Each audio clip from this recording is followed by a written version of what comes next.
السلام علیکم۔ امید ہے آپ لوگ سب خیریت سے ہوں گے۔ ایک قصہ یاد آ رہا تھا، مگر اس سے پہلے میں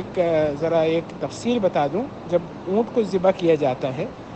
تو اس کو نہر کہتے ہیں، اس کو ذبح نہیں کہتے، اس کو نہر کہتے ہیں۔ اور وہ اس طرح ہوتا ہے کہ اونٹ کھڑا ہوا ہوتا ہے اور اس کی جو بڑی بڑی رگیں ہیں وہ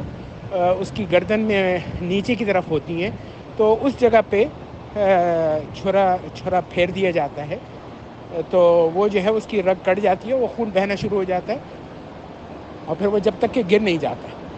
تو عام طور پہ اونٹ کو باندھ دیا جاتا ہے، اس لیے کہ اس کے بعد جب اس کے چھرا پھیرا جاتا ہے تو وہ بھاگتا ہے۔ کبھی کبھار اس کی ایک ٹانگ باندھ دی جاتی ہے اور کبھی کبھار اس کو خود کو باندھ دیا جاتا ہے کسی درخت سے یا کسی چیز سے، تاکہ وہ جو ہے بھاگے نہیں۔ تو حضور صلی اللہ علیہ وسلم نے جب حجۃ الوداع کیا، آخری جو حج انہوں نے کیا، تو اس کے اندر انہوں نے 100 اونٹ اپنے لیے قربانی کے لیے لے کر کے آئے، 100 اونٹ خاص اپنے لیے جو انہوں نے قربانی کی تھی۔ تو اس کے اندر جب قربانی کا وقت آیا تو صحابہ کرام ان اونٹوں کو اشارے سے، ہاتھوں کے اشارے سے حضور صلی اللہ علیہ وسلم کی طرف لے کر کے جاتے تھے۔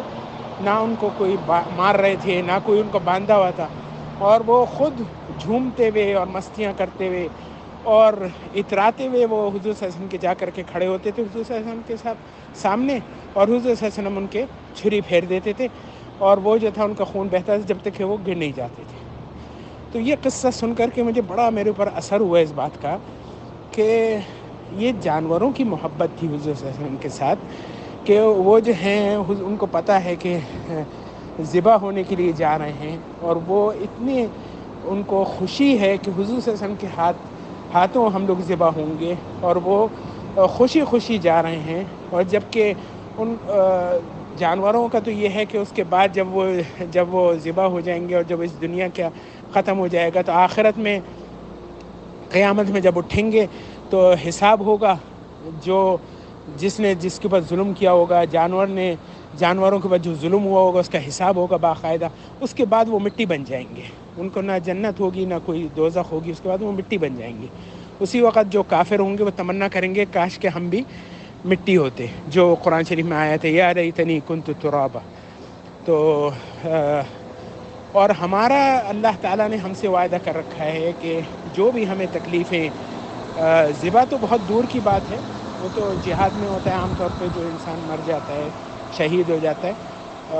ورنہ ذبح تو بہت دور کی بات ہے۔ جو ہمیں عام تکلیفیں پہنچتی ہیں دنیا میں، اللہ تعالیٰ نے اس کا وعدہ کیا ہے کہ اس کے بدلے ہمیں نعمتیں عطا ہوں گی، اور دنیا میں بھی اس کا فائدہ ملتا ہے ہمیں۔ جو لوگ اچھے کام کرتے ہیں ان کو دنیا میں بھی فائدہ اس کے ملتے ہیں اچھے کام کرنے کے، اور پھر آخرت میں تو اللہ تعالیٰ کی رضامندی اور خوشی تو ہے ہی ہے۔ تو اس کے اوپر بھی ہمیں یقین نہیں آتا، اور ہماری محبت جو ہے، افسوس اپنی بات کر رہا ہوں میں، کہ وہ ان اونٹوں کے برابر بھی نہیں پہنچ سکی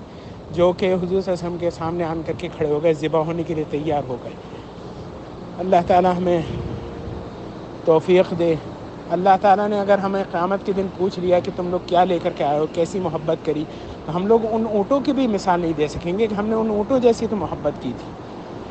اللہ تعالیٰ ہمیں توفیق دے کہ ہم محبت کریں اللہ تعالیٰ سے، اور اللہ تعالیٰ کی حضور صلی اللہ علیہ وسلم سے محبت کریں، اللہ تعالیٰ سے جو ہے اللہ تعالیٰ کی عبادت کریں محبت کے لیے، اللہ تعالیٰ کے جنت کی طلب کے لیے نہیں اور دوزخ کے ڈر سے نہیں، اللہ تعالیٰ کی محبت کریں۔ اس لیے اللہ تعالیٰ سے محبت، یعنی اللہ تعالیٰ کی محبت ہی اصل ہے۔